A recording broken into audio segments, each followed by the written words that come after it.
And currently, and I'll stress currently, the certification requires 3 to 4 SPE or CPE units. And you know, it's a bit of a hodgepodge because some hospitals, particularly in the GTA, they want to have those 3 to 4 units, but depending on your context or where you're working, that might not be the case. So it's not uniform. And typically the career options for somebody who wants to get the certificate is you might be working in a therapeutic practice with people, you might have your own private practice. In the GTA and other more urban centers around Canada, they do also for CAS, for working in hospitals as a chaplain or a spiritual care practitioner, they'll also want you to be registered CRPO if you're in Canada, but other provinces are also coming on board and already are coming on board with their own regulatory bodies. So these are the options that you have when you have the certificate. It does, the big thing is it allows you to register with CRPO. That's the big thing. If you do not have the certificate and graduate, you can still apply to CRPO. But you have to take an extra route. Instead of clicking that box, you have to actually basically go through a document and document how all of the different courses or learnings that you've done fits onto those entry to competency practices. So it is a bit of paperwork. It's not impossible, and students have done it and have successfully been able to enter into CRPO. But it is an extra step. But again, if you're not interested, so you can apply to CRPO and CAS. But you know, in certain situations, then the certificate might, or not having a certificate makes sense. If your context is in religious leadership, where you're not going to register CRPO, you might not register CAS.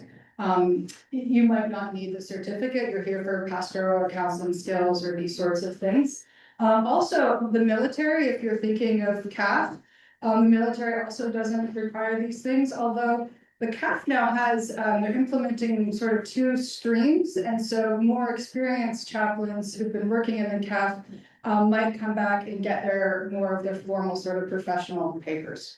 But prisons don't necessarily need CRPO. So it's hard for us to say for sure because it is a bit hodgepodge and side by side. But generally, if you want to work in a hospital in the GTA, or Ottawa or other major urban centers, or you want to be a psychotherapist, you'll want to get CRPO.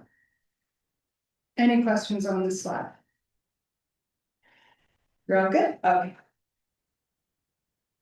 So, to get your SC... Oh, sorry, there is a question. There's a question, sir. Yeah, Katerina, do you want to unmute yourself and ask? Yeah, thank you, Sean. I'm just wondering at what point, so I'm in the MPS SCP certificate program. I'm wondering at what point in my program should I be applying to the CRPO? I'm currently in year 2. Yeah, so thank you for the question. So in case you weren't able to hear us, when can you apply for CRPO? This is a little bit right now is if you're 90% done your program, then you can apply. 90% done. So 18 courses. Yeah, 18 courses, yeah. And can you take it one to, I remember when I did it, I sort of waited till I was in the second half or near to the end of finishing those courses. Does that matter? Or? You have to have completed 18 courses. Then you can request a letter from us to confirm that you've completed 90% of the program. And then that's part of your application to CRPO. And to request that letter, it's available on Quercus, the basic degree forms. It's right there. The request for a letter for 90% completion to be issued. Yeah, thank you, Rhonda and Sean. Just so you know, and this is public, or there's public consultations within CRPO right now about changing that to being completely finished the program. We don't know how that will end up, but just be aware that CRPO is in a consultation process about making those changes. Is there another hand? Yeah, please. So I just wanted to clarify, let's say you're a full-time student and you're in your last semester, And you essentially would not be able to, because maybe you have like you're taking 4 or 5 courses. So you would probably have to wait till you're at the end, or does it mean like if you're nearly done your semester, you can still apply? Because let's say you've done like 14 courses and you're finishing, like maybe 15 or 16, and you're finishing your last 4 or 5 courses in your last semester. So would you be able to apply for it like before your semester finishes, or that just have to wait till you're finished your courses? Finish the courses. That you must have completed 18 courses. Because one of the requirements is a copy of your transcript. And they actually confirm by looking at that whether or not you've completed 18. If you've not completed 18 but are registered in say 18 courses, they will tell you reapply when you've completed 18. So when you send the transcript, it has to show that you've completed at least 18. Thank you, Rhonda. Yeah, please. The previous slide had provided like what the career options are. Oh, sorry. We're wrong. Yeah. Yeah, the career options, so. Sorry, can you, just so the people at home. Probably. Yeah, so regarding the career options, I was wondering if you don't do the SCP, and then you apply independently to CRPO CAS. Mhm. Then those career options that are listed under SCP would they then open up? Yeah. Or in any case, there is something that would not be opened if I don't take the SCP. Yeah, no, good question. No, if you were accepted as qualifying by CRPO, then yes, then all of those options of psychotherapy, private practice, chaplaincy in a hospital, GTA hospital, all of those are open to you. Yeah. Yeah. Anything else?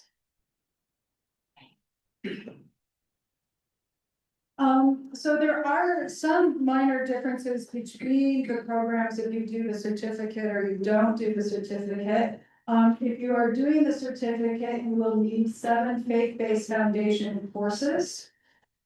As well as 13 spiritual care and psychotherapy requirements. And so these requirements, you have them listed here.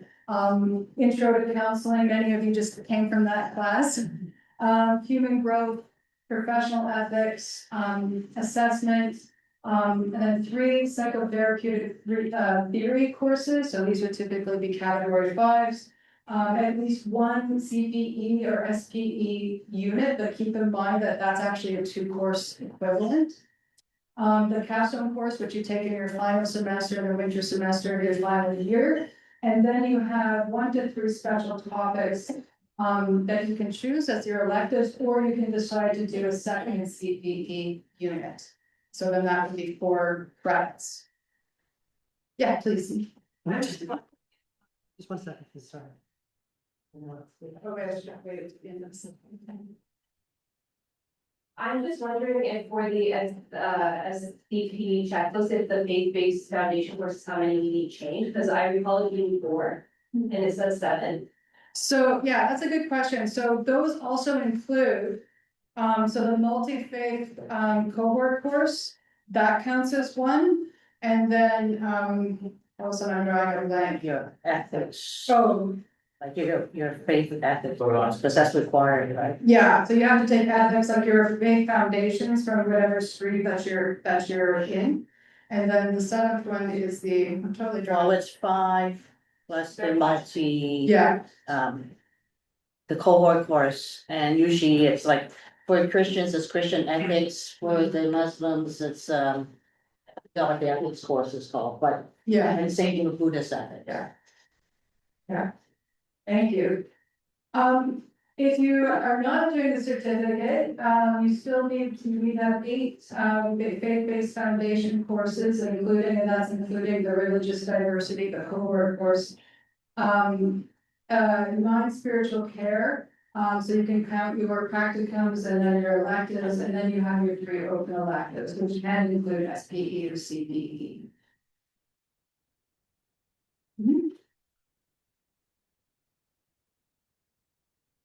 Is there any problem with you taking more courses than that? Like more than 20 to graduate, well, I encourage you to all of you to graduate and get into the world. That's what we want. We want you to graduate. There might be circumstances though where you might pick up maybe one, potentially maybe two extra, but we don't really encourage this because once you graduate, say you're registered with CRPO, you have to do continuing education hours. So I suggest you get yourself out of here, go into the world, and then take continuing education courses. And some of you might be aware that we did receive a donation, a very generous donation to start offering some, very modestly to start some continuing education here. But you'll find if you look online, there's lots of, then you can really specialize and hone into what is appropriate to your context and practice. I recall coloniality and power requirement, I don't see it up there, which one is? What is it not? You know what, it's probably under the faith. Oh, that's what I was trying to Under remember. faith. That falls under the faith foundation. Yeah. Oh, okay, so there's five, It's usually, plus multi plus coloniality, yeah, Yeah. so not a religious ethics maybe.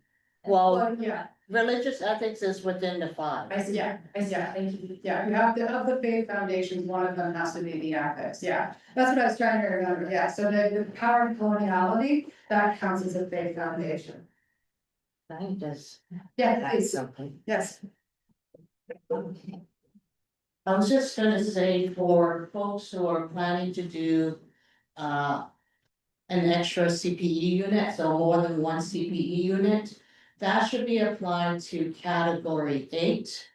So when you are planning your course selection, please be very careful. The reason why, or I should say, if you want to take up to 3 CPE units, make sure they all apply to category 8. That's because it will be covered by the college's liability insurance. If you end up taking a 3rd unit, for instance, and that ends up being an extra course, you will be required to purchase liability insurance for that, because we will not cover that.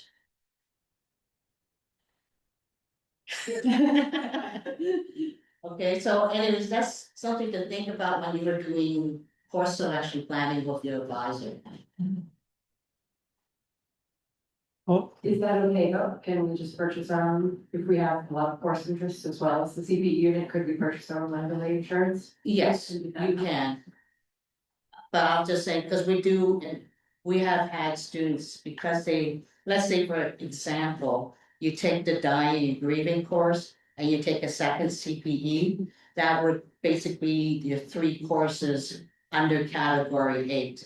And then you say, oh, I want to take a 3rd CPE, that's when you do the liability insurance. you're casking.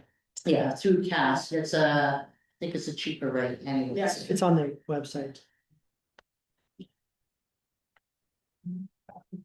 Okay, thank you for clarifying, Wanda. Okay.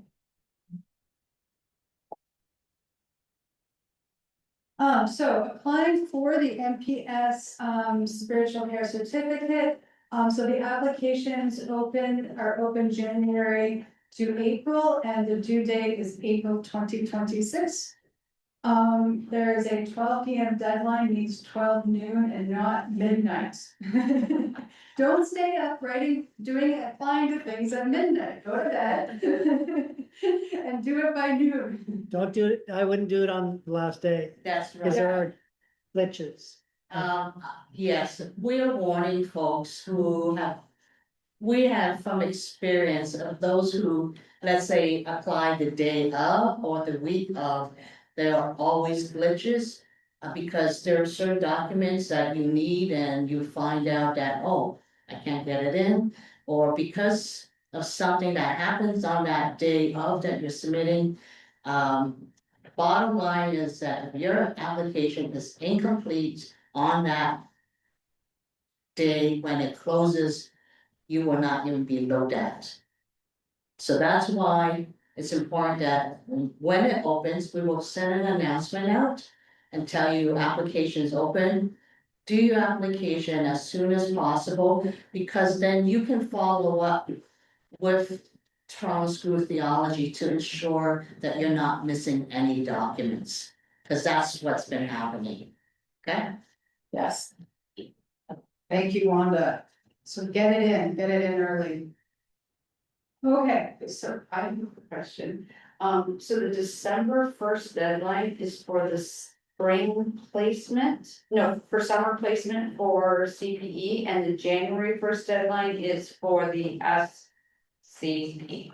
Is that right? Okay. Let me. So we're gonna talk about CPE application, so I won't talk about that.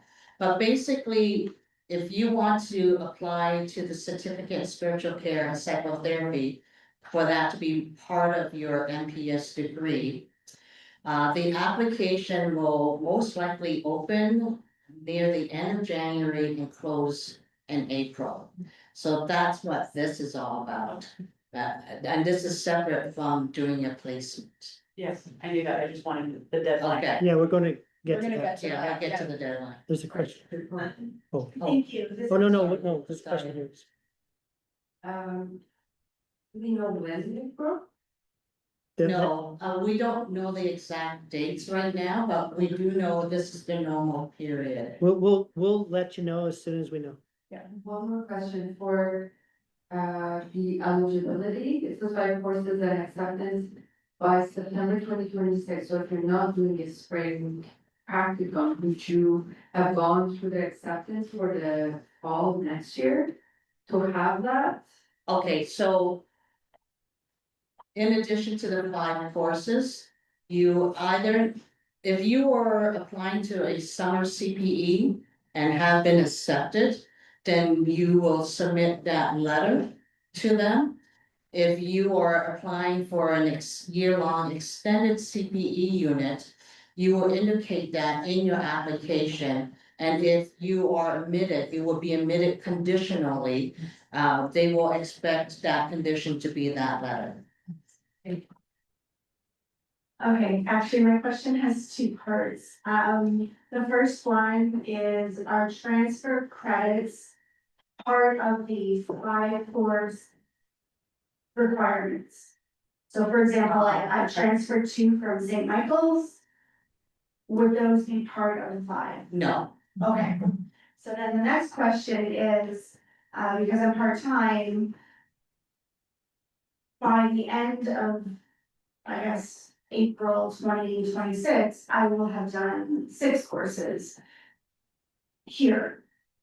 Is that okay, or do I have to wait until next year? basically, yes. What they're saying is by April 2026, you will have needed to have completed 5 courses. So, yeah, if you're part-time and you finish your 5th course by April 2026, yes, you're still eligible to apply. Okay, what if the grades from my course in April are like? Well, that's part of the conditional mission. Okay, They will not, that you're gonna be required to upload a copy of your transcript. So that's, again, that verification. thank you. I want to ask about the limited number of spaces. What's the selection criteria? And how competitive is it? And who's doing the selection? Okay, there is a committee at TST that will review all the applications. So I don't know if the criteria is in the handbook or not, but and yeah, you want to know the SCP admissions? Save that. Yeah, good question. So in all CP supervisors will look for the quality of your application.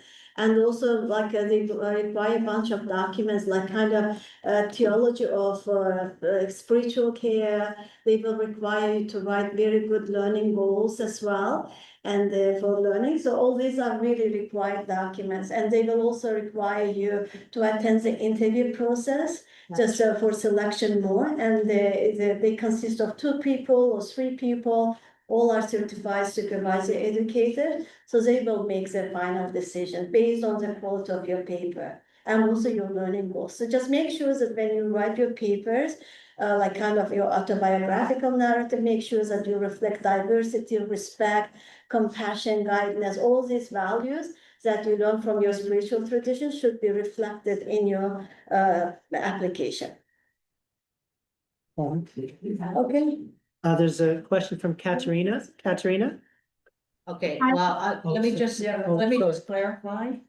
What Ms. Dealer is talking about is, CPE, SPE, we're talking about the certificate, SCP Oh, okay, so- application Yes, yes. process. So there's a committee at TST, that will review all the applications. I don't know what the number is. But a number of our students are admitted. I don't know what the number is, because they look at the overall number of how many students are currently in the certificate program, and then how many spots are remaining. So that's why I can't tell you for sure on that. The application itself is similar to applying to a CPE unit, so what were you saying there? I mean, that's part of the application process, so I can't tell you any more than that because it's done off-site. Yeah, it looks similar. Just 1 second, Katerina's. Go ahead, Katerina. Thanks, Sean. Hi again. I'm just wondering, so I have 10 courses completed and I haven't done my CPE yet. Is there a maximum number of courses that you can have before applying for the certificate? You need, oh, okay. Let me just say it like this. How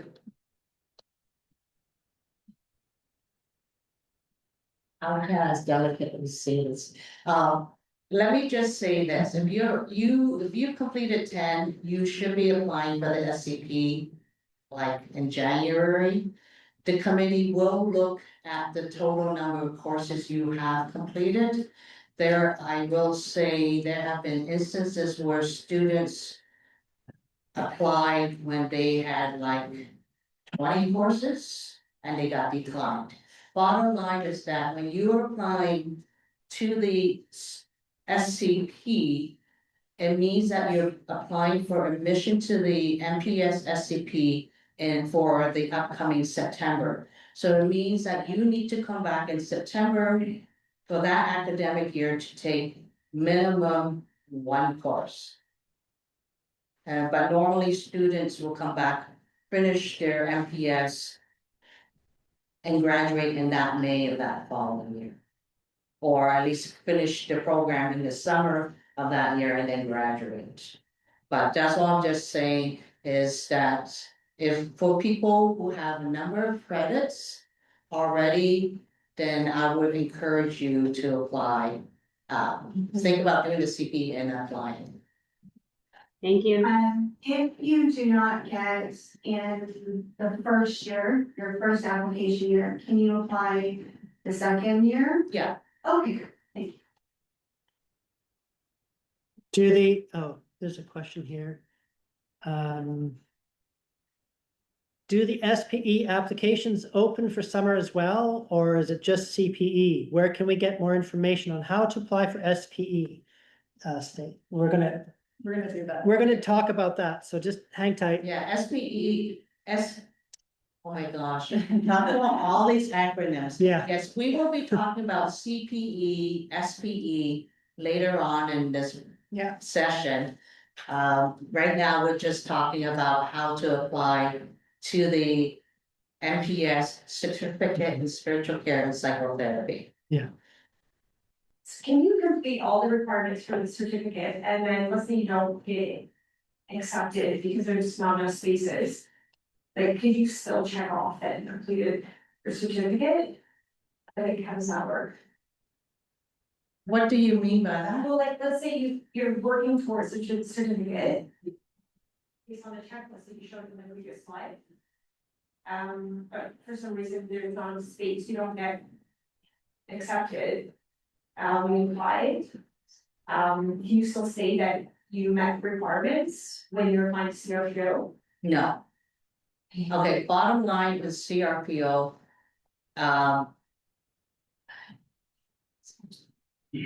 So for CRPO, right, you either have completed the MPS SCP and your transcript will confirm that you were in the SCP program and it will say completed.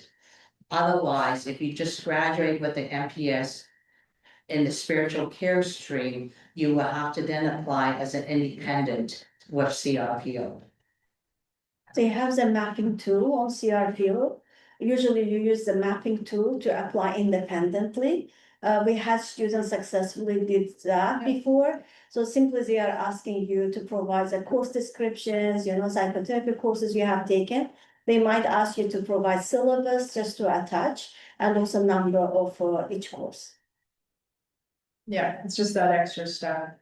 And then in terms of the SCP certificate, so you mentioned that like if we're applying for it, then it means that like we have to come back to like complete another academic year doing at least one course. What if we apply for it, but we want to do like the extended like CPE? Would that count as like taking a course? Or would we have to take like a course at the college? No, that counts as a course. Yeah, the SB will count as B. Yeah. It's two courses. You just need to show that you're registered in that fall academic year period. Yeah. Okay. One more. I'm just wondering, are you expecting like a flood of people, or is it usually roughly the number of applicants into the program? Like 30 people apply and 30 people are accepted, or 500 people apply and 30 people get accepted, or? We don't get 500. Okay, I mean, basically, for the MPS SCP, we're looking at Emmanuel and Knox students only right now. And there's, I don't know how many spots they have, but they have a number and then that's how they work it from. Yeah. Is the number in line with the number of students who are enrolled? Like, given that the last couple of years, the enrollment has like No, increased? no. I can't tell you what the number is. It's some formula. So that's why I can't tell you. Mainly, I don't know what that formula is, but I know they look at the enrollment and then they look at how many people are in the SCP times whatever, and that's how they get the number of spots. Do your grades matter in how competitive as the applicant you are? Yes. Yes. Yes. Yes, quick answer, yes, yes, it does matter, yeah. Yeah. Okay. Oh, yes. One of the things that you need to pay attention to, that the committee actually looks at is how many extensions have you taken? Or leave of absence that you've taken. They want you to be on top of the game, so if you've been doing a whole bunch of extension, you need to don't do that, and you actually file the application. Just a thing. Yeah, Extensions on assignments? No, not extension, but extension from the course. Exceptional. The exceptional extension request. SDF, we're talking about SDF here. I mean, to sort of put it in sort of perspective is that you are entering a professional program with immense responsibility, right? You will be registered, if you're going to be registered as CRPO, or working in spiritual care, you are working with vulnerable people. And you are entering into a profession that has a lot of responsibility. So we want to make sure that when we say to CRPO, when we say to folks that we graduated people who are competent and able to do these jobs, we need to be able to have a mechanism to assess that. Because if somebody's not meeting that, we need to be able to have some way, right, of saying that. So, but this is really, what I take from this is like, you're entering a profession with lots of responsibility. So this is really what this means, right? We need to have some mechanisms such that people who really might fall outside of it, really fall outside of that we can actually have some sort of guardrail, so to speak. Because think of the vulnerability in the people you're gonna be working with. So that's what this is about. Yeah. If a person gets denied to the certificate program and they're applying to the CRPO independently, is there cases where they deny people applying independently? I don't know case by case, I mean, certainly, say for example, there is one course you didn't take, is that there's a course missing that you need to map on. That might be a problem, so if you're planning on doing it independent, just take a look and make sure that, so when we do the syllabi, and we have the actual CRPO competencies in the syllabi, how this course meets these certain competencies. Make sure you go through your syllabi and that you can have printed on CRP on their website, you can print out that list. And you make sure that all of your courses will map onto that. And if that's the case, then you should be good to go. Can I just elaborate on that? Yeah, please. The CRPO looks for the kind of, if you apply for CRPO, master's degree is required. So you are in MPS spiritual care, let's say, you don't have certificate program. Still it's master's level program, right? And they are looking for the number of courses in terms of psychotherapy. They say that minimum number of courses, when I talk to someone else in CRPO, says that they are looking, let's say that for 10 courses, 8 psychotherapy courses, 1 professional ethics course, and 1 kind of other kind of courses. So at the MPS spiritual care program, you are taking at least certain psychotherapy courses, and then you take CPA in addition to that. So this is kind of more than what CRPO requires. Even when you apply independently, it shouldn't be a problem, because we have students who successfully kind of use mapping tool to become RP. Yeah, thank you, Ms. Ellen. Okay. I'll go to the next slide, we're ready to go there, all right. Okay, just be aware, to take a look, we do have the MPS SCP certificate handbook. You can find it on the TST website, and we have the link all handy for you. So I really suggest you familiarize yourself with the handbook. It's fun reading. Did everybody get the QR code yet? Got it? Real good. Oh, the technology. Okay. Oh, wow, it's snowing. Okay, so course offerings for next year, for the new year, 2026.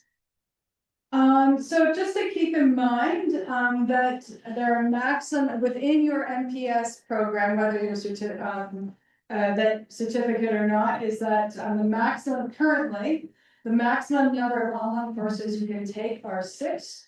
And one of these will be your capstone, and one of these will I guess you could take ethics outside of a manual, so that is. Well, same thing like capstone is Yeah. online and in-person option. Yeah, so the capstone, so there's an online and in-person option, so just keep that in mind, you can only take 6 online courses. And that to graduate, a minimum of 5 credits or 10 courses must be taken at your degree granting institution. So if you're a manual student, at least 10 of your courses has to be with us. Yeah, question?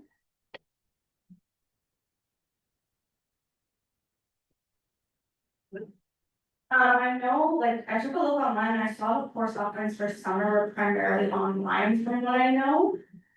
What if, like, I do want to take those courses? And then, like, say for example, I graduate with 22 credits instead of 20. Does the 6 fall within the 20 credits, or like, would I only be able to take 6 credits no matter how many courses I take at the manual? It's a total of 6 out of the 20 courses that's required for you to graduate. Okay, so like if I wanted to take a couple extra just out of pure interest, I could do it online theoretically?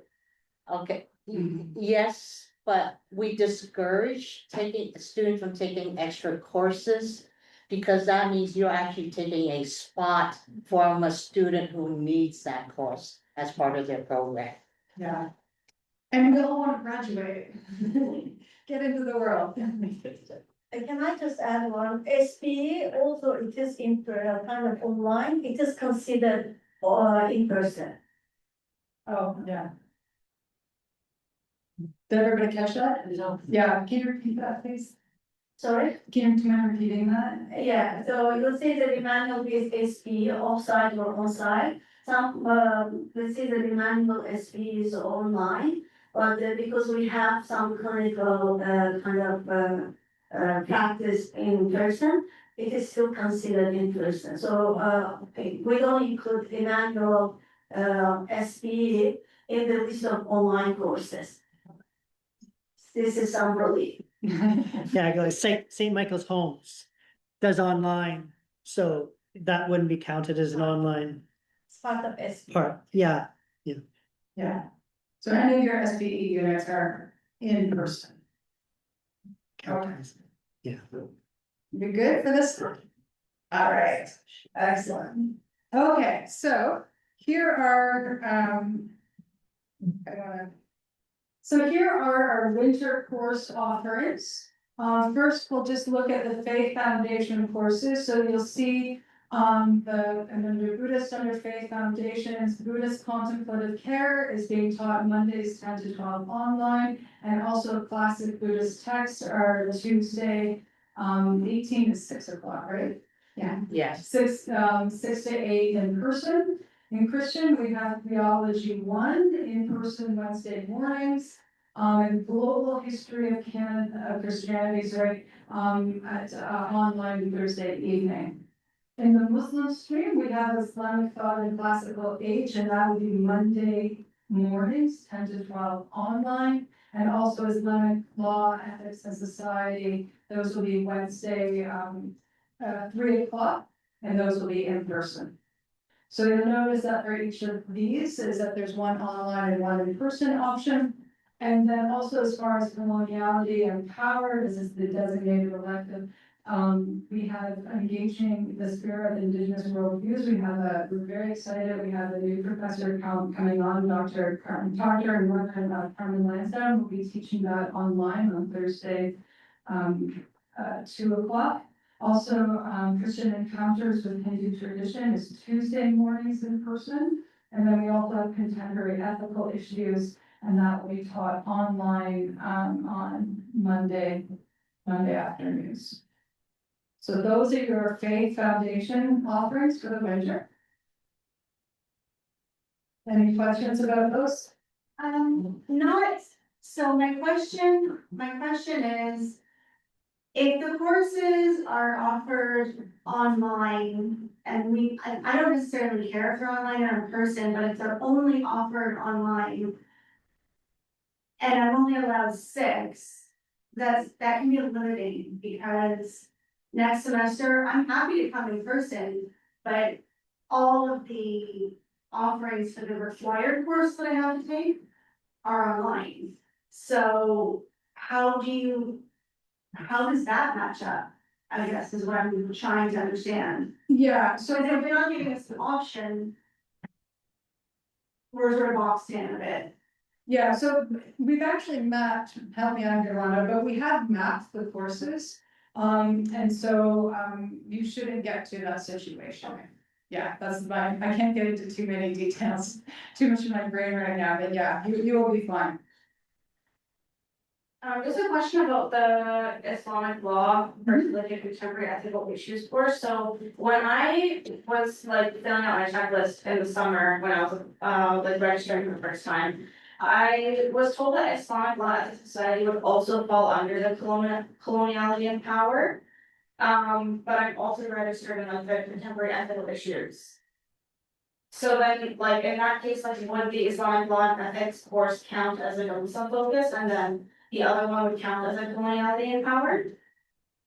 So I would say I am not aware that course is counted under, it's a faith-based course. It's not under the coloniality and power, so I would stay registered in the contemporary ethical issues. Okay. Yeah, thank you. Anyone else? Anything? Okay. Okay. And now we have also then the winter, the MPS, the certificate courses, and these are for the courses that are category 3 to 8. So you have professional ethics, Monday night online. The assessment course, psychospiritual assessment, is being offered by Knox, by Dr. John Haber, Tuesdays in the morning in person. We also have a number of psychotherapeutic theories courses. As you can see here, we have psychotherapeutic theories for spiritual care. This is a Knox course, and there's an online or an in-person option. We also have dreams and language of the soul, Tuesday afternoons in person, narrative therapy, Tuesdays 9 to 12. Is it in person? Yeah. Okay. Oh, no. Yeah. Yeah, it is. It is. It's online, isn't it? I can't remember. I should know because my name's beside it. Oh, but it's on a Tuesday. Oh, but then I have to be in person, is it? It's in person. Okay. It's Tuesday. Okay, now I know, good, okay, Islamic psychotherapy, Wednesday mornings, in person. Contemporary family therapy and spiritual care, you have Tuesday in person and after the evening, sorry. Spiritually integrated psychotherapy is Thursday mornings online, and we also Knox's, offering internal family systems, and that's Thursday afternoons in person. The capstone course this year takes place, there's an online and in-person, it's Thursday evening. And we have two category 8 special topics. The first one of these is spiritual care of dying and grieving persons, which happens, what is it, 1, 2, 3, 4, 5, 6 Saturdays from 10 until 5. Yeah. And then also, this approaches to mental health are Wednesday mornings in person. Exciting, yeah. I was wondering if you could say something about category 8, what does that mean exactly, and is there a limitation or number of courses and so on? Yeah, that's a good question, thank you. So the category 5s, what you'll notice is that they all, mostly, they speak to, actual psychotherapies that you'll find in the CRPO. So these are CRPO type of courses, meaning that they are directly speaking to particular modalities. Right, so like narrative therapy or family systems. Whereas category 8s, they're not necessarily, or they're not focused on a modality per se, but focused on more of a population. So, or they're not, so for example, the Buddhist spiritual care of dying and grieving persons, that's different, that's not its own modality, it's more a topic around. So if you're thinking that you might go into hospice or chaplaincy in a hospital, that might be a good course. My Buddhist approaches to mental health, it's got some theology, it's got different parts to it, so it's not technically modality, unlike my Buddhist Buddhist spiritually integrated psychotherapy. So it really has to do, is it a modality? It's category 5. If it's a special topic, not a modality, but it's centered around a theme, it's a category 8. What would that mean in terms of like how many courses should you take or not take? You mostly want to get your psychotherapeutic theories, but it's also healthy and good. The special topics are good too, because they allow you, like, they're more with the population. So if you know you're going to be working with people who are dying, you would definitely want to take that course. And so it's just, I think there are more category 5s than category 8s, is that fair to say or no? Yes, but if you're also wanting to take CPE 2 and 3, that basically takes care of category 8. Yeah, But you need to take 3 courses under category 8 and 2 under category 5. Maximum 3 courses in the category. Correct. So category 8 can include courses from category 5. So in that sense, if you really want to focus on it, you can do 5 courses, all under category 5. But like I said, if you are thinking of taking additional CPE units, then just remind yourself that needs to fall under category 8. I don't know if the courses can do the opposites. That is here. all that information was on the TST website, yes? Okay, are you talking of, okay. What the next slide will talk about summer school, I think it is. Oh, Just one second. no longer listening to my. No, just one second. Oh, okay, try again. Yeah, so, Oh, sorry. Oops, I got it. okay, so that's the summer school listing, and we go back. Oh, no, you've gone forward, you gotta go back. We're getting there. There, oh, Okay. okay, go back to one, One more. there, oh, no, go forward, forward, and one more. Forward. There you go. So that's what's being offered in the summer. If you're talking about fall and winter next year, that's not available yet because we're still hammering that out. And so that information will be available in March. Because registration will happen on, summer registration starts on April 1st. And fall, winter registration will start in July. Yeah, so we do aim to have courses stable, some will be every year, some every other year, so that you can plan your program. The category 5, courses on the modalities. When you take those courses, do you get some credit towards, like, there's some kind of certification, like in CBT or whatever, if you take that course, do you get like credit towards the certification? A certification of like, Like I've seen, like job postings, they say, you know, they want somebody to have, you know, be a psychotherapist or a social worker with, you know, accreditation or knowledge of this modality and that modality. so that is your continuing education. So we don't, we offer courses, but there aren't certificates within the course typically. But there can be, so my narrative therapy course, I use the Dulwich Center, their online learning module, because it's really excellent. They have an optional certificate. So if you so it doesn't, you don't, it's optional, you can. And I recommend if you're taking narrative therapy, you can do this, is then you can actually pay the $70, do some assignments for the Dulwich Center, and you can get a certificate from them. You have that option, but it's not required for the course. But it's helpful for job search, right? Because I Potentially. say you have the certification and the narrative there. But yeah, so did you wanna? So this course is, kind of for entry for practice, courses for CRPO. So it's not kind of, let's say that you take CBT, it doesn't mean that after you finish the course, you will get certification in CBT. In order to get like kind of this kind of foundational courses. But if you want to enhance your skills and knowledge in CBT or DBT or EMDR, then you have to take courses, some certificate courses. Let's say that you have continuing education, so you take this course today. Okay. So it's not like these courses can count to give you a boost up on the certification. No. And so, and when you gather your CRPO continuing education hours, your courses don't count. They have to be, you graduated, that's your learning, and that's why then you go on for continuing educations, and you'll be doing that regularly. Yeah.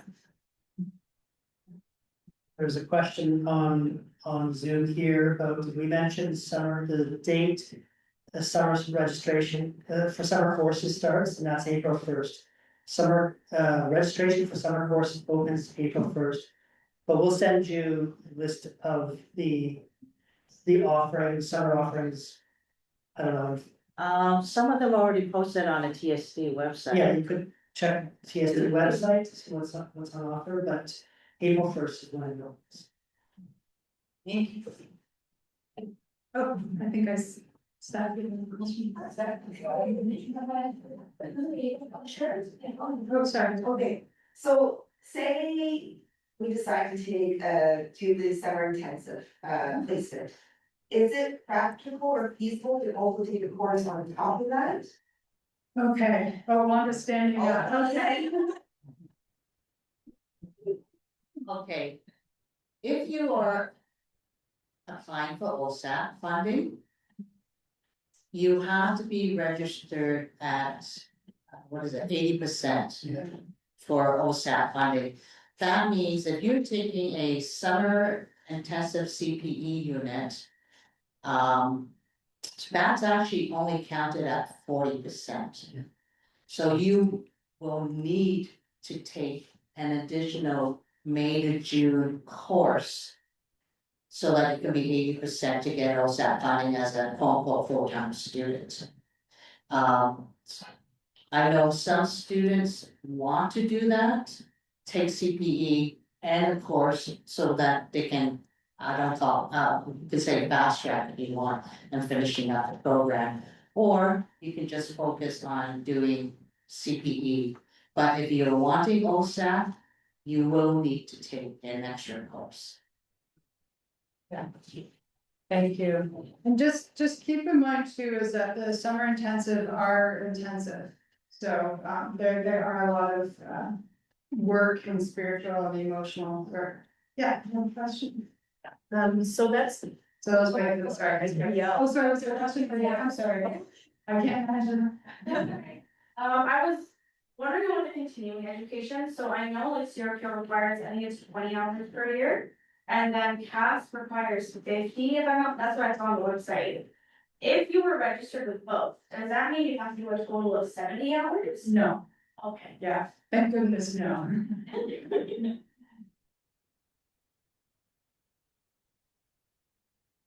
I just have a question about those requirements, like for summer, like 80% for OSAT. That's different for people who are registered with accessibility, right? Correct. Yeah, right, 50%, okay. Yeah, accessibility, you have to be at 40%. Yeah. Any Oh, questions? just one. Sorry, there's two. Okay, who had their hand for, So.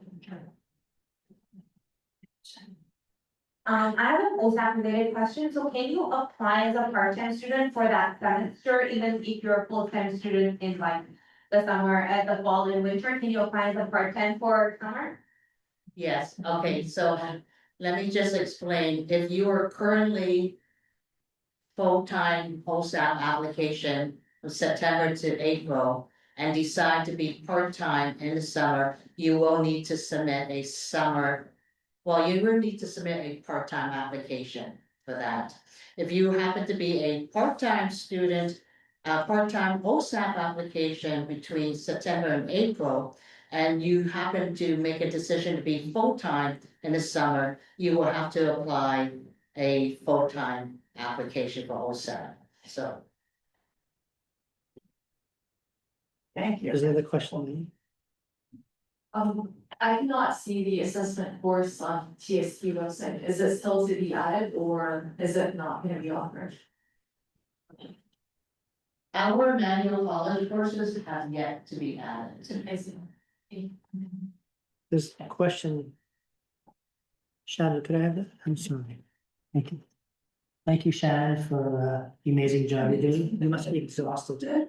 There's a question here, if doing the longer practicum fall, winter, how many credits per semester does it count for an A course? So it's one per term, so it'd be one credit in the fall and one in the winter.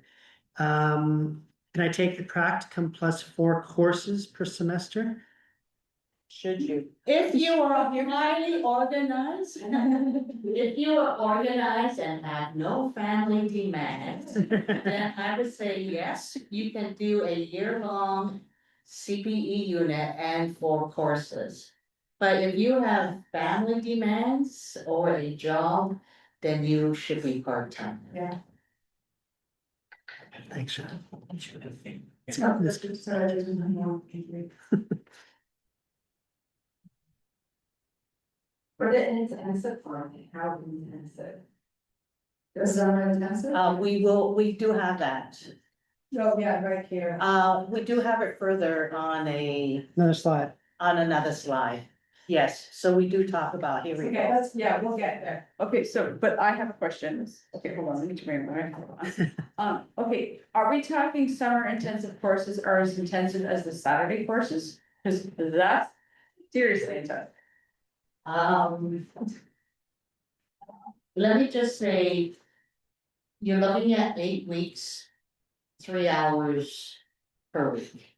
And it will be expected that you do a lot more additional work at home.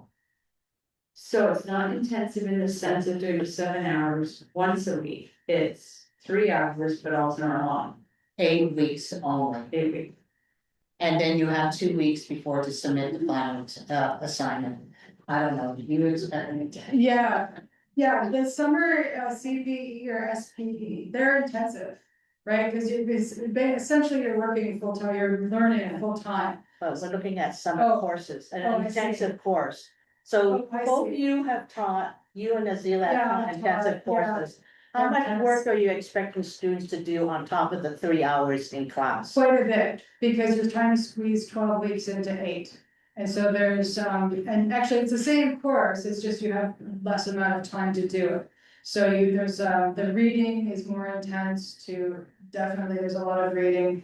But yeah, just think if you're squeezing 12 weeks into 8, and that's how intense it is. Just 1 second. Farheen, go ahead. Hi, thank you. Can you hear me?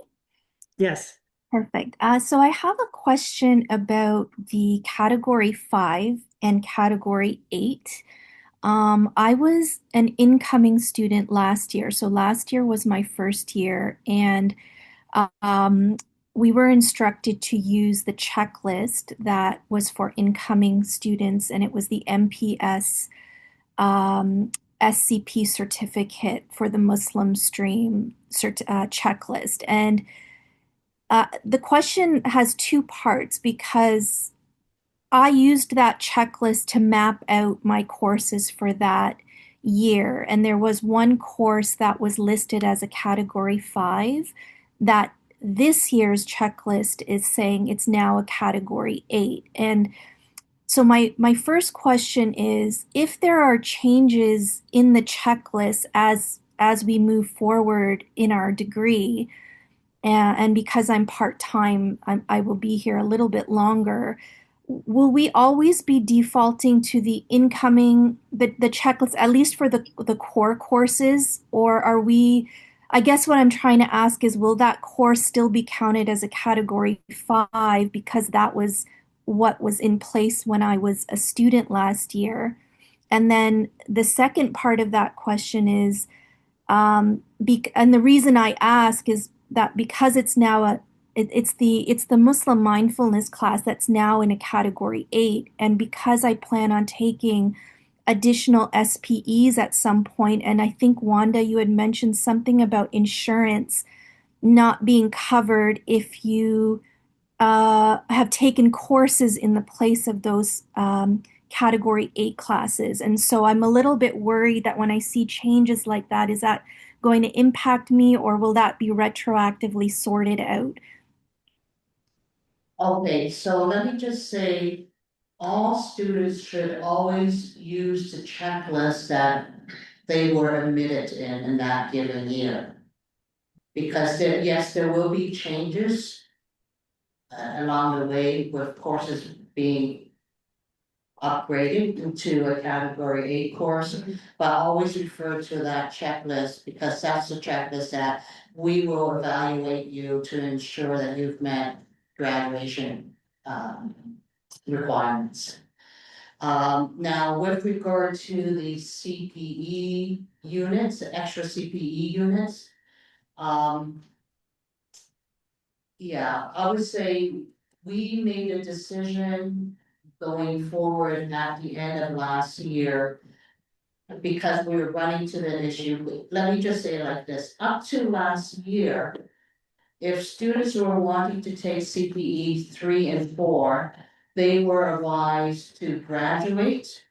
And then apply to Martin Luther University College to take CPE unit 3 and 4.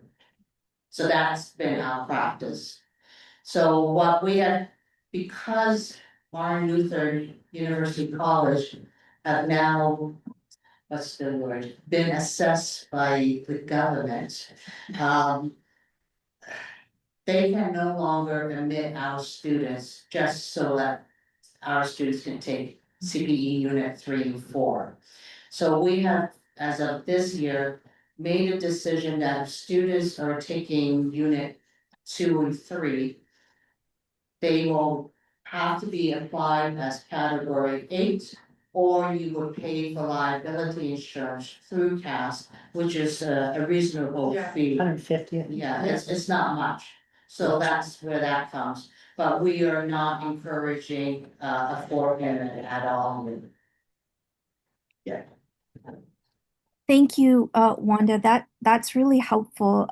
So just to clarify, so there's 5 courses, 3 of which can be from category 5, and 2 are from category 8. Is that right? Or am I sorry? There's 5. I think I'm just confused as to like how.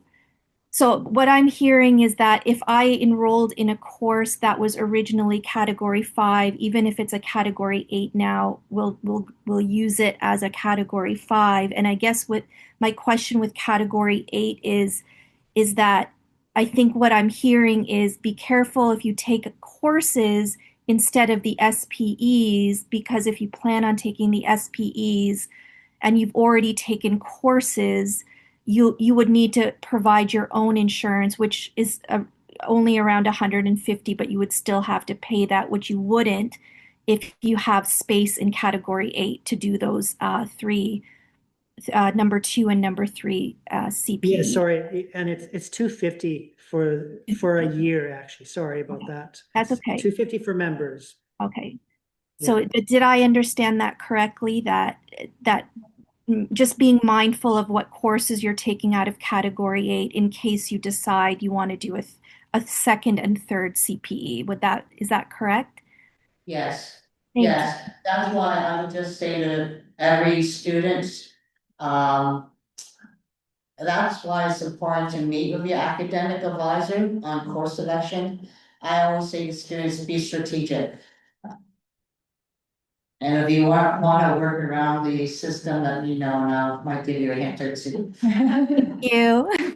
All right. Oh, and one more question. Okay. I have a quick question. So for the summer courses, are there any prerequisite to take? So for 15, 13, so early equivalent, so your introduction, so any of the psychotherapeutic courses, the prerequisites is the intro to counseling. So once you have that, then you're good. And also for assessment, I can take that once I take the intro. Yeah, intro is the key. Well, Nazila, do you require more than that, or are you? Just intro to counseling or background. So you don't need KMP 3521? Yeah. Okay. Okay. Okay. Let's just pause for a moment and look at this beautiful snow outside. Are you noticing this? Sorry, there's a glory of nature happening right now.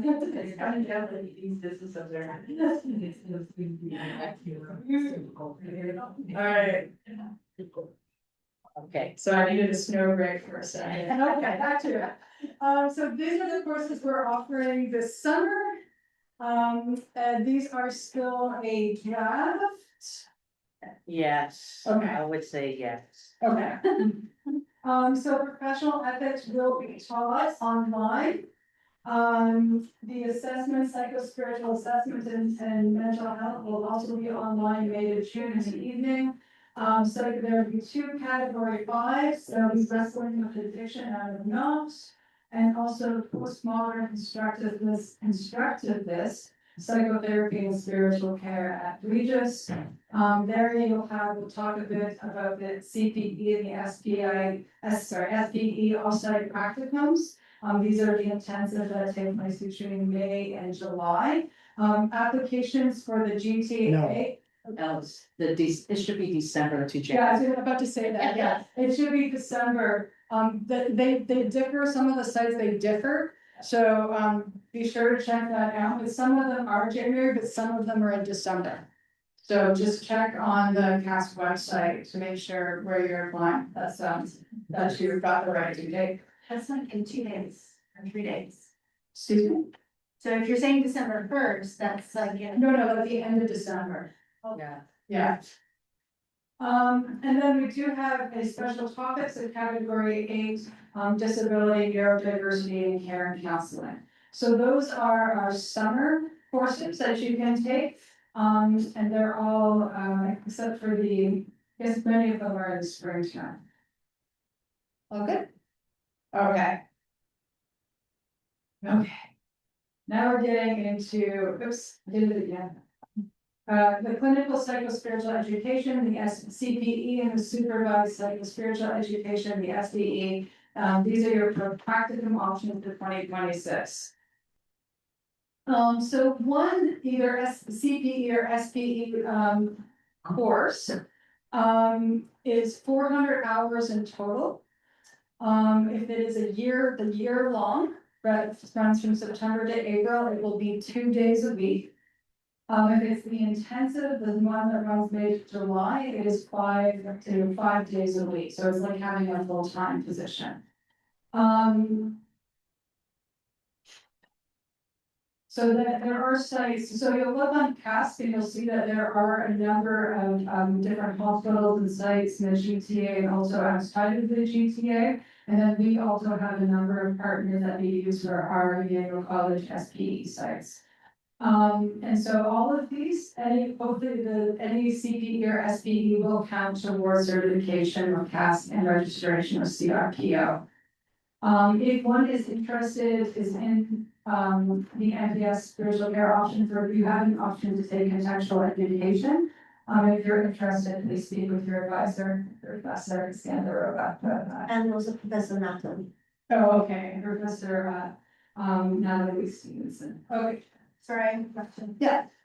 When you say intensive May to July, is that May 1 to July 31st? Go to the next slide. Yeah. Okay, next slide. Yeah, it depends on the site. Yeah, so summer intensive, was there any other questions for this? Yeah, slide? there is. Sorry. I mean, Yes, sorry, Farheen asks, can someone explain what contextual education means? It's usually for students who want to go to ministry. So those students kind of enroll in contextual education and not your CPA, because that's the requirement of the United Church. That's why I encourage you to talk more about this with Professor Natalie, so she will explain more. Sorry, in case you missed that one part, those going into ministry, it's placements for those going into ministry. Cause I just wanted to make sure they had. I think that Professor Natalie will tell you more. Generally, she is the director of contextual education, so she will provide more information about that. Usually student in MD takes that, and in MPS SC spiritual care. Of course, you can apply to CP. There's no kind of restriction. You shouldn't apply. You can apply. Okay. So here are some of the GTA for the summer intensive units that are typically 11 weeks, Monday to Friday, 8 hours a day from May to July. So I encourage you to go on the CPE website on CASP. There it has the GTA healthcare sites. There's CAMH, Scarborough Health Network, Unity Health. Is Baycrest an option? Yeah. Can I tell a little bit about Royal Victoria? Because recently I found out that CP unit at Royal Vic in Derry, the supervisor educator is not RP. And that's why we don't meet the kind of requirements of CRQ regarding certified supervisor for psychotherapists who wants to become psychotherapists in the future. So just before we had, but now we don't have, unfortunately. So good thing is that I just found out. So therefore, just be careful. If you want to do it for MD, probably, but not for CRPO, then you can, but otherwise for MPS certificate program, you cannot take that CP. Yeah, thank you. That's good to know. I'm not sure if Baycrest is running a unit. Are you aware? Sorry? Are you aware if Baycrest is running a unit in the summer? I have to find out, probably they still are, they not, but they might have, we don't know yet. Okay, yeah. So, I mean, check the CAS website, and we'll have all of the units that are currently running, Sinai, UHN. And there are also other sites outside of the GTA, as you can see in Hamilton, and other places, outside the GTA. There is a world outside the GTA, and there are placements there, so check, but I really advise you just to look through the website and note that the due dates for the applications have various times. Yeah. Okay, so do that soon. If you're planning to apply for a summer unit. Any questions about this? Okay, She wrote to. come on. But she's not. It's not. We're sorry, Mike. Oh, sorry. Okay, that should work now. Just one more, I would highly encourage you, at Knox College recently they had the information session, we have the recording. Please make sure to watch it before you make any informed decision, where you want to go, who, and also about the specific sites. Is East York General Hospital providing SPE for the summer? Which one? East York General Hospital. I don't think so. You're talking about Michael Garrett? They are part of the University Health Network, right? That's what, Oh, Michael Garrett? yeah. Yes, Michael Garrett, yes. They don't Yeah, have. no, They don't have, the Michael Garrett is part of the Emmanuel SPE. That means that you have to apply to Emmanuel SPE first, and then if you want to go to Michael Garrett, where you go, and if your clinical practice there. But it is part of Emmanuel SPE. Okay, thank you. So, just to say a few words about the year-long extended unit, if you're thinking of doing this during the next academic year. Again, it's 2 days a week, 8 hours for those days from September to April. Again, you'll see, the GTA healthcare sites, look online, those deadlines are typically in April or May. And then we also have, the community-based, SPE units that Professor Iskandarova runs, and so those ones you apply through Emmanuel College, and you will receive updates from us to let you know. And typically the application is January 30th. And so there are again non-GTA sites, so they keep those up to date. They'll be able to see which units are running, because sometimes they don't always run, things happen that they don't always maybe running a little bit intensive and a year long, so just keep checking to make sure that they are running your unit.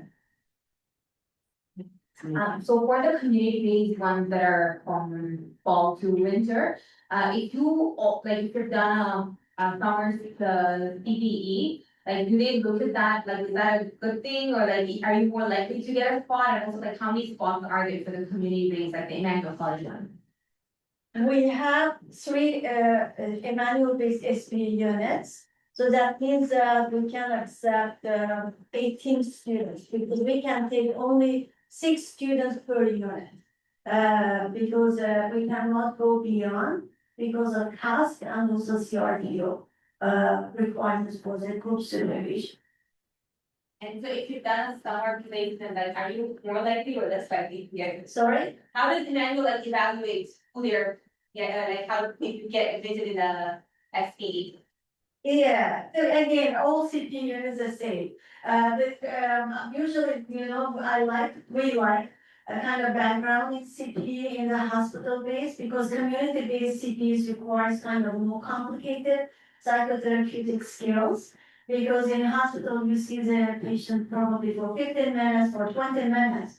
But in community counseling centers, you will see them for 1 hour or 45 minutes. So some students, if you don't have the kind of basic, let's see, how to build rapport or trust with their client, you might get kind of confused, what should I say now here? How I have to make a 45-minute psychotherapy. So that is why CPE in the hospitals prepares you for community-based counseling.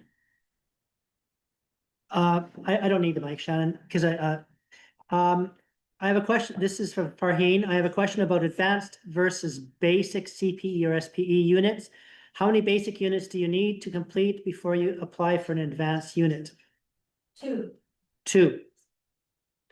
Where can we find the manual practicing sites for fall, winter?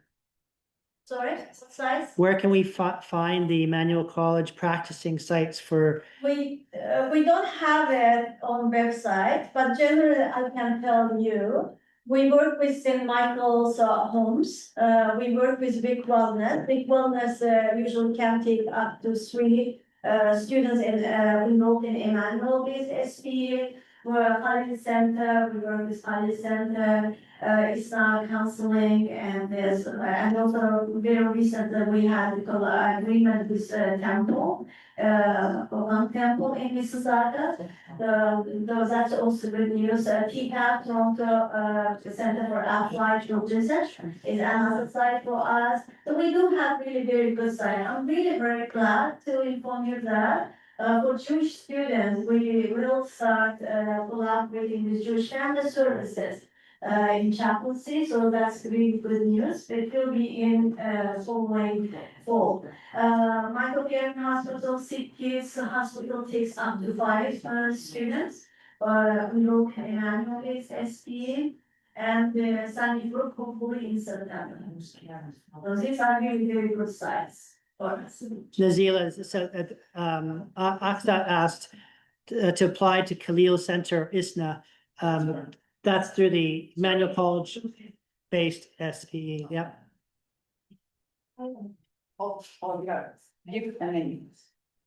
We're not doing this presentation. Just wondering, if you're one of the 2 units, is it expected that you're doing them at the same location?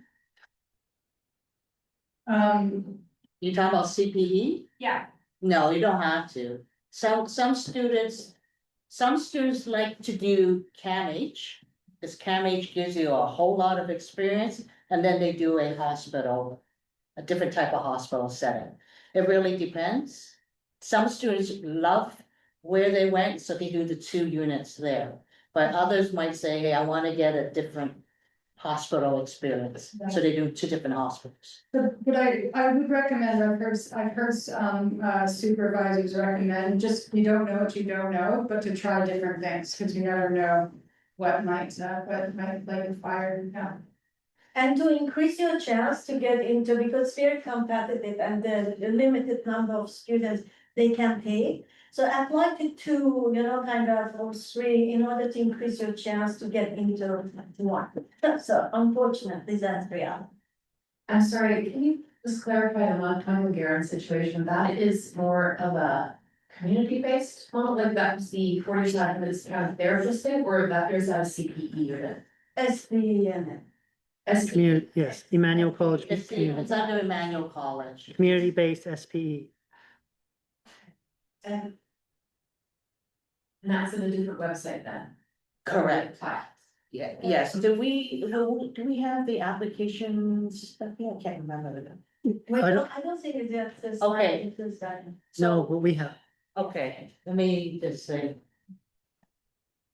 Basically, Nazila in January will be holding an SPE or Emmanuel SPE information session on how to apply to the Emmanuel College community-based sites. It's internal, right? It's internal application. We have the portal. Yes. Yeah, it's just with the way relationships are, the GTA ones are technically speaking under an agreement with U of T. And that's why, whatever the case, you will apply differently from the ones that we manage. Because those are the ones that we have site placement agreements with. So question, what is okay, there's some questions online too, just 1 second.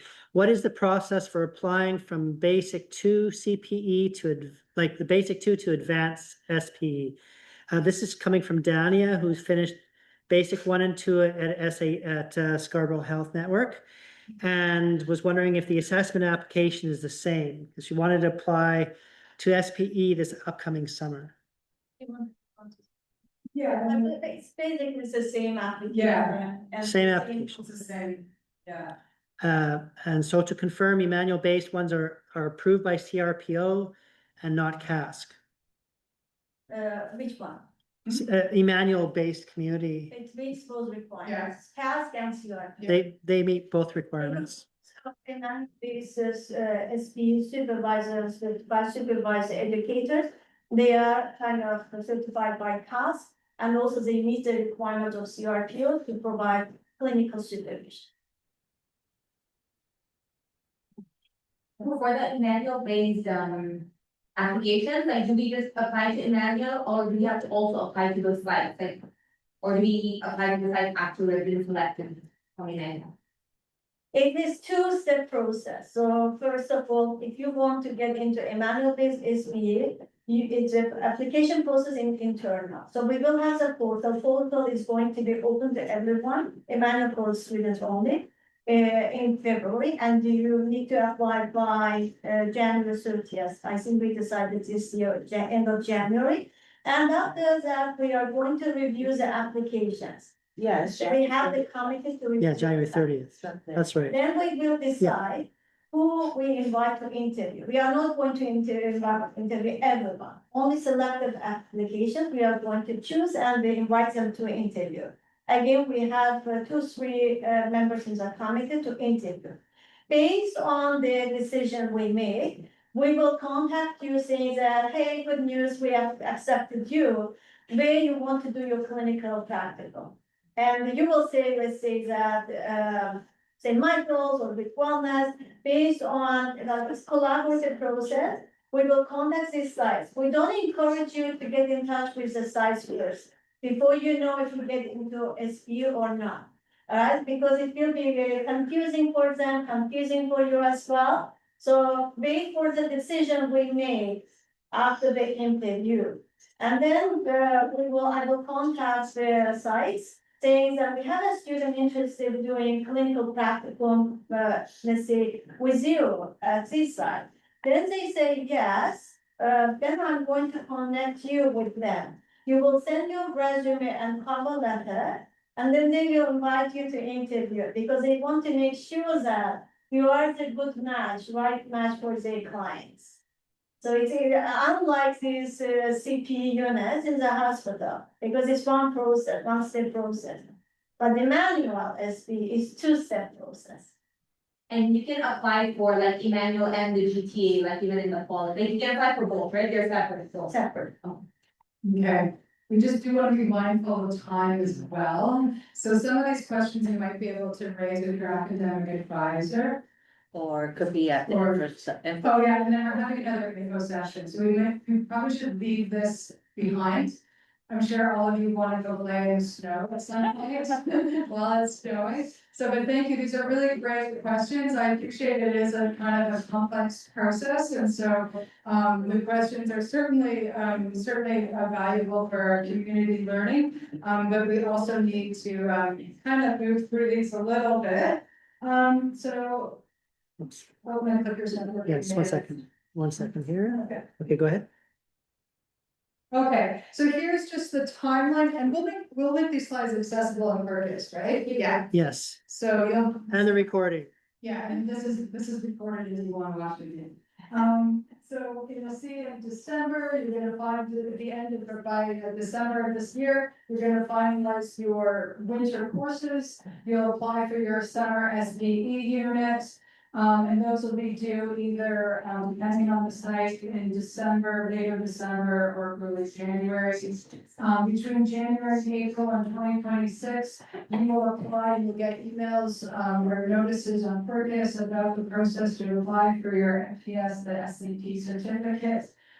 You also, between January and April, as you just heard, you'll apply for the Emmanuel College SBT. And that'll be due sometime in February. Actually, it's January. Oh, it's We have- January 30th. I'm gonna say, I think you just said January. We did, yeah. It's the end of January. End of January. And then in April, you'll register for your summer courses. And then in April, May, you'll also apply, for, the CPE you're doing full time. Or, Yeah, well, yeah, I'm sorry, year, okay. All right. Timelines look good? All right. Ah. Turn it off, turn it off. Turn it off. You don't see that slide. No. Are there any other burning questions though, about any of this that, Oops. Guess I'll have to put this in slide. There we go. Yeah, we're gonna have to, Oh, no, we can't do that now. That's gonna be in the new year. No, that's one That's gonna be in second. the new year. Yeah, that'll be in the new year, that'll be in the new year, yeah. Quick question, so when we did like the other session a couple weeks back. I heard that there's like a 9-month option, that's like essentially like a full time, with like 3 SPEs in a row. And like only certain, like you said, Providence, I can offer that.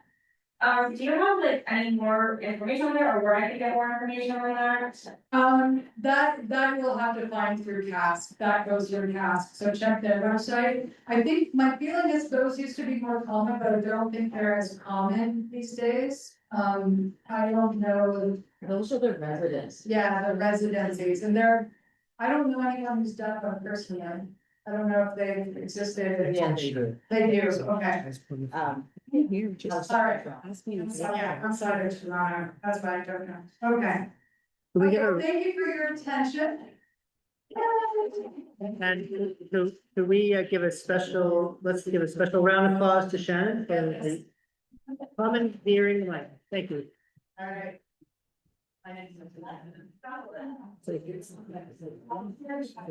Blurred, is that why it's blurred? It's fuzzy, right? He needs lunch. Just like, mommy wants to eat. Yeah.